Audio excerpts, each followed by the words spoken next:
Alamak bang, habislah macam gini. Gaji naik pergi 1,700, harga barang macam mana bang? Naiklah, habislah macam ni bang. Weh, kau ni pun satu lah. Gaji naik kau marah, gaji tak naik lagi lah kau melompat marah. Kau nak apa sebenarnya ni? Cerita.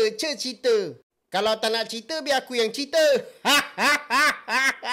Okey. Serius Jom kita bincangkan tentang gaji minimum yang dinaikkan daripada 1,500 kepada 1,700 bersempena dengan belanjawan tahun 2025. Ada yang cakap dah sampai masa lah gaji minimum ni naik. Ada yang cakap alah risaulah nanti harga barang naik macam mana.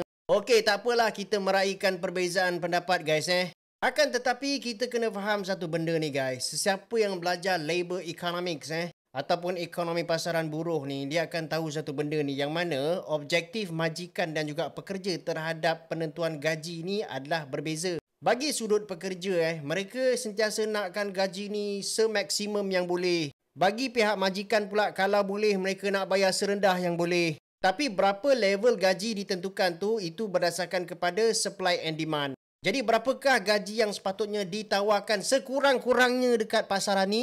Itulah yang kita cakap pasal gaji minimum. Akan tetapi kita kena faham guys siapa majikan yang suka naikkan gaji? Kalau boleh, majikan tak nak naikkan gaji sampai bila-bila. Oleh yang demikian, perlu ada intervensi daripada pihak kerajaan. Dan kalau kita tengok sistem intervensi gaji ni daripada pihak kerajaan, dia ada dua guys Yang pertama adalah gaji minimum, iaitu gaji bagi mereka yang entry level yang paling rendah sekali. Dan yang kedua pula, sistem gaji progresif, iaitu mereka yang berada dekat pertengahan. Mereka yang dah level-level pengurus tertinggi semua, general manager semua, biarlah dia orang.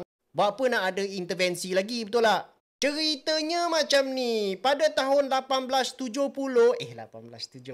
Tak. Ini cerita sekarang Okey, sekitar bulan Jun tahun 2024 ni, dekat The Star dia ada cakap bahawa okey, apa dia cakap Dia kata gap between low skill and juga high skill ni, iaitu gaji yang paling tinggi dengan gaji yang paling rendah ni, sudah semakin membesar sejak sedekat yang lalu.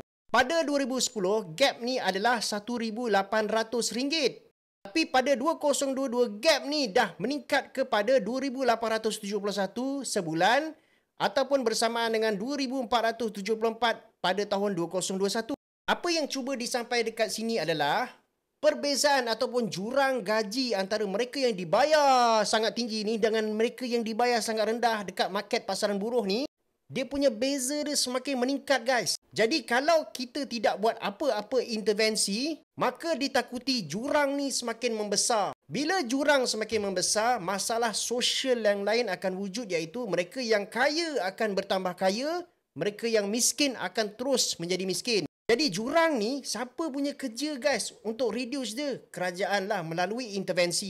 Inilah antara sebab utama kenapa gaji minimum dekat Malaysia ni perlu dinaikkan daripada 1,500 kepada 1,700. Korang bayangkan kalau gaji ni tak naik, maka gap ni akan terus melebar. Yang kedua pula, kerisauan dia adalah adakah gaji minimum ini akan meningkatkan inflasi? Okey, untuk itu kita kena faham inflasi ni dia ada dua jenis. Yang pertama adalah demand pull inflation, yang kedua adalah cost push inflation. Demand pull inflation adalah satu keadaan di mana inflasi ini dijana oleh permintaan yang tinggi. Maksudnya kalau kita konsisten kerap membeli barang, semakin banyak kita beli barang, semakin aktif kita beli barang dekat market ni, maka inflation akan ditolak ke atas. Sementara itu, cost push inflation pula adalah sejenis inflasi yang banyak dipengaruhi oleh kos perniagaan. Salah satu kos perniagaan yang utama dan juga merupakan fixed cost yang terbesar di dalam perniagaan adalah gaji. Akan tetapi, dekat Malaysia ni kita kena tengok antara cost push inflation dan juga demand pull inflation, mana satu inflasi yang paling tinggi dan banyak mempengaruhi inflasi dekat Malaysia.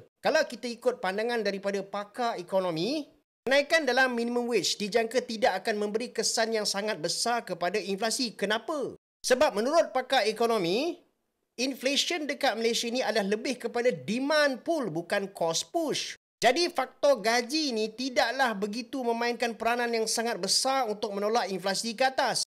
In the context of Malaysia, which isn't Sri Lanka, Turkey or Greece, there is very little evidence of surge in demand pull inflation based on available data. Okay guys, apa pandangan korang tentang video ni? Ada sebarang komen, jangan malu, jangan segan, letak dekat ruangan komen, sharekan pandangan korang. Sementara tu jangan lupa bagi saya satu like dan follow Nazri Hamdan ramai-ramai. Okay, Assalamualaikum.